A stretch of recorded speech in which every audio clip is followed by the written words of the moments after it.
নিয়মমাফিক এই ঘাসগুলো খাওয়াইলে গরু দেখবেন কদিন পর চেহারাই চেঞ্জ হয়ে গেছে। হ্যাঁ, আমি তো এই ঘাসটাই খাওয়াই যাচ্ছি। ঠিক আছে, আপনার মাসকলাই ঘাসের মাসকালাই প্রচুর পরিমাণের ভিটামিন, ক্যালসিয়াম ঘাসের মধ্যে সবই আছে। হ্যাঁ, ঠিক আছে, খুবই সুন্দর হয়েছে। আবার আবার সকাল আমরা মনে হয় যে লিবিয়া ঘাস দেই। হুম। এটা সকালে লিবিয়া ঘাস আর খেত দিয়ে এইগুলো দিই। আবার এই যে লাঞ্চ টাইমে দিলাম, আবার 4:30 দিক দিয়ে দানাদার খাবার দিব। হুম। এইভাবে চলতেছে। আবার সকালবেলা মনে হয় যে 9টার দিক দিয়ে আবার দানাদার খাবার দেই। হ্যাঁ। আবার এই যে ফ্রেশ পানি যে জায়গায় রাখি, যে গরু যদি মনে হয় যে পানি ব্যবসা লাগে তাহলে ফ্রেশ পানিটা খাবো। হুম। ঠিক আছে, আর আমি দানাদার খাবারটা যে খাওয়াই ওটা হচ্ছে একবার মাখা মাখা করি।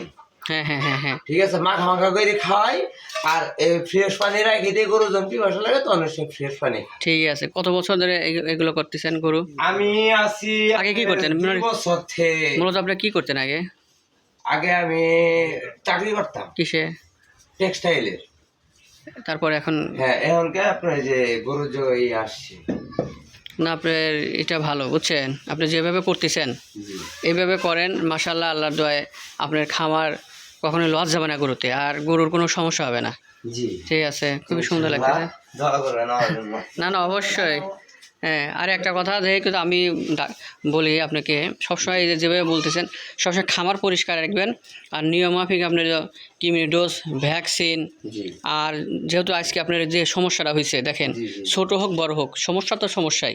যখনই সমস্যা হবে তখন আমাকে ফোন দিবেন। আমি গিয়েছিলাম ইসলামপুর থেকে গরু একটা মানে সমস্যা, অন থেকে চিন্তা করলাম যে এখন দেখে যাই। আপনি বললেন না যে দুপুরবেলা আসেন, এই জন্য চিন্তা করলাম যে আপনি তো দুপুরবেলা তাহলে বলতেছেন, হয়তো দুপুরবেলা বাড়িতে যাবেন, আপনাকে আমি পাবো।